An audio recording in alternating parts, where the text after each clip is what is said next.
So if you happen to have a Netflix subscription and you happen to watch said Netflix documentary called Operation Varsity Blues, then you might know who Olivia Jade is. And if you don't, then I'll give you a little bit of a rundown. But before we get to that, I just wanted to give you guys a little bit of a warning that this video does contain spoilers for Operation Varsity Blues. I literally try to run through it within 30 seconds. So I really highly recommend you add this to your watch later and then go watch Operation Varsity Blues on Netflix first, and then come here and see what happened to Olivia Jade after the events that took place in Operation Varsity Blues. Apart from that, welcome to my third channel. Here we cover more current events, things that don't pertain to sports, and we have a lot of fun here, more or less.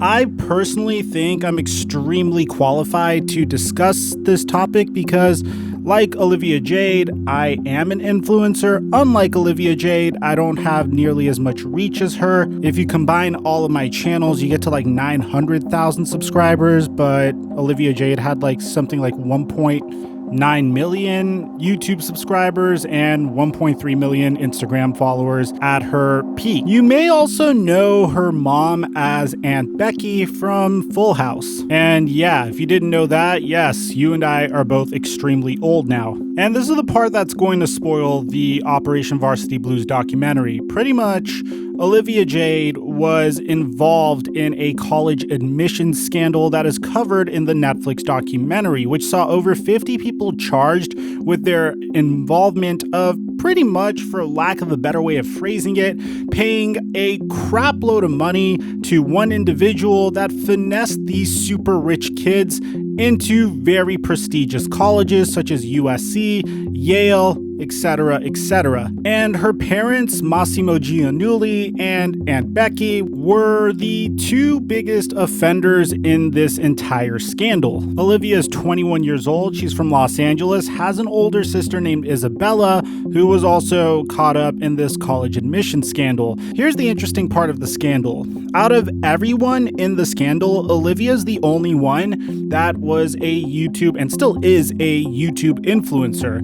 And she made lifestyle and vlogging content and even used her YouTube channel as a little bit of a diary. So the thing that was really fascinating at the time, the events of this took place in 2018, was in her senior year of high school, you'd see moments where Olivia was like vlogging herself and how much she just truly loathed being in high school. I am in college. What's that like, going to college? Pretty weird. It's fun. Yeah, I mean, at first when I went, it was more of like my mom and my dad were like, you have to go. Like, you know, they wanted me to have that experience because both of them didn't go to college.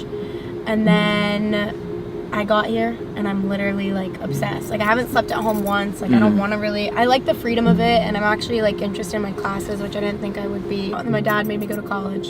Yeah. Which sounds so annoying because like I know I'm very lucky to have an education, but it's true. Like I just really didn't want to go. But I definitely was like, I don't really want to go to college. Like, I'm just going to do social media. Like, and a source close to her even verified this. And if you do some digging on her YouTube channel, you could find this out for yourself. She would literally go through days where she said, I just want to go home. I don't see why I'm here. And to stand up for the girl, I 100% understand where she's coming from. If you're a high schooler with rich parents that has a lifestyle YouTube channel that is successful, getting brand partnerships like a makeup palette with Sephora, then why on earth would you want to go to college? Personally, I could 100% sympathize with this because this generation is pretty much in a very awkward situation where you have to take on, if you're a normal middle-class person, you have to take on a ton of debt in order to apply to college or go to college. Even application fees are expensive.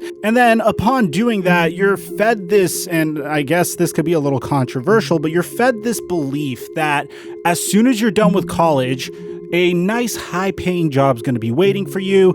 And, well, upon completion of college, you're going to be able to pay off your debt in no time. The reality is that debt is extremely crippling, and even if you do have a college degree, if you don't have the right college degree, you might be without a job even once you're done with college. And that's just for the average middle-class person. So myself realizing this, after finishing my bachelor's at UCLA, my parents really wanted me to go to med school or dental school, and I actually made some attempts, and I took out some loans, and I actually attempted to do so. And in the first semester of dental school, I literally realized there was no point in me doing this. I saw the amount of debt I had to take on, I saw how competitive dentistry was, and I saw how much of a sacrifice it was going to be for the next 4 years. Bear in mind, I live in Los Angeles, so dentistry is significantly more competitive here. So I don't know if you're in a different part of the United States or a different part of the world, it might be a little bit different for you. So with that being said, if you're in high school and you are getting paid a ton of money to just live your life and give makeup tutorials, then I could understand why you wouldn't want to go to college. So what's the problem here? Why'd you go to college? Like, you had a lot going for you, obviously. Yeah, mostly my parents really wanted me to go because both of them didn't go to college, and then... They did all right, though.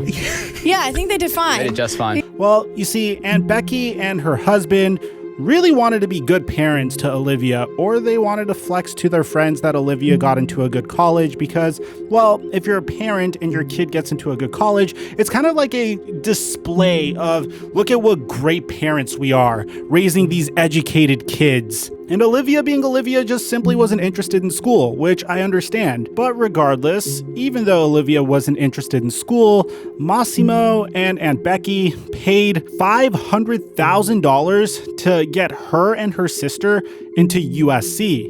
The way they would do this was they contacted an individual by the name of Rick Singer, who pretty much finessed wealthy kids into colleges by saying that they were part of athletic programs that didn't get much attention. So sports like rowing or soccer or things of that nature. So Olivia gets into USC, and apparently Olivia fully knew what her parents did to get her into USC, but didn't think there was anything wrong with it.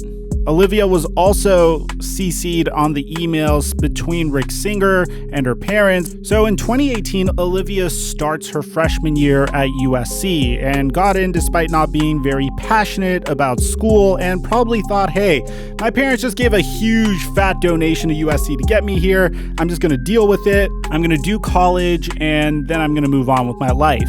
This also gave her further content opportunities. She started vlogging her college life, her college diet, her college night routine, her college lifestyle, all this stuff. Until one day, her old high school counselor looked at Olivia Jade's application and said, this is very sketchy, because Olivia wasn't necessarily a remarkable student, and to get straight into USC, you have to be a fairly passionate and remarkable student. You can't just roll your eyes and say, I don't like school, and then go and crush the SAT, and then just magically get into one of the most prestigious schools in the country, coming from a UCLA alumni, by the way. So this individual started contacting the USC admissions board, and then her dad got involved, and it was this whole scandal that essentially resulted in Olivia getting caught for being in USC despite not deserving to be there. As a result, there was a bunch of not so nice comments in her comment section whenever she posted videos. Her parents, Aunt Becky and Massimo Giannulli, both pleaded not guilty initially to the charges against them, but eventually they had to switch their pleas to guilty. Aunt Becky would get sentenced to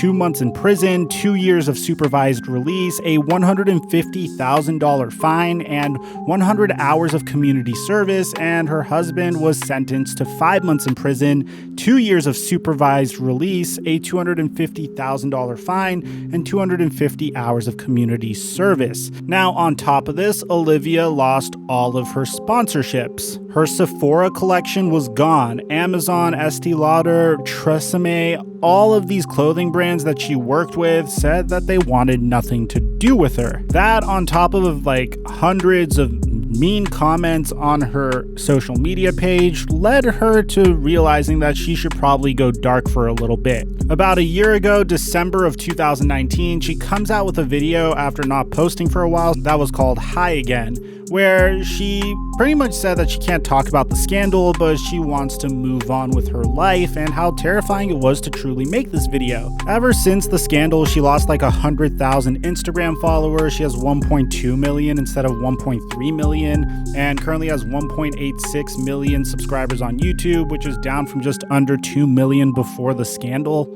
She just posted a brand new vlog of her moving into a brand new apartment that was posted just 3 to 4 days ago, and it looks like she's just going back to living regular influencer life. She probably caught wind that this documentary was going to come out, so she started posting literally a month ago, and her views did take a slight dip from 1 to 2 million views per video to about 700,000 views per video or 300,000 views per video, which honestly is still pretty freaking good no matter who you are as a YouTuber. She appeared on Red Table Talk just 4 months ago with hosts Jada Pinkett Smith and her daughter Willow and her mother Gammy, and when she was asked about if she knew about the scam, this is what she said.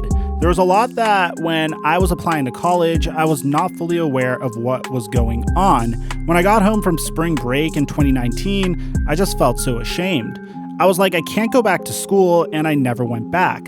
I was too embarrassed. I shouldn't have been there in the first place, clearly. So where is Olivia right now? Well, she's just living a happy, privileged life as a YouTube influencer, and it doesn't even make her that much money to the point where she could sustain herself, but I don't think it necessarily matters because she comes from money anyway. This was a hiccup in her life and looks like she's gonna move forward with it. And of course, that's going to make a lot of people upset because in our society today, whenever someone makes a mistake, we do like to really rub salt in their wounds. But at the end of the day, a scandal from 3 years ago is a scandal from 3 years ago. And even though her role in the scandal was absolutely awful and deprived a student of a potential opportunity to go to college, at the end of the day, there's nothing further that could be done. She's no longer at USC at this point, and it looks like she's moving on with her life and she's resuming influencer life. And to some people, they'll probably be really happy to see she's moving on, and to others, they'll be very upset that I guess she's happy. Personally, I feel like the girl's already gone through enough. When your parents have to go to jail for a couple of months and you need to go dark from social media when it's something you love to do, when you lose multiple brand partnerships, I think she's paid her dues at this point. Another very interesting thing is there is actually a video of David Dobrik helping her move into her college dorm, which I thought was really funny, and we also have a video on David Dobrik on this channel. Aside from that, I'm your boy Mike, and I'm dropping our mic until our next upload.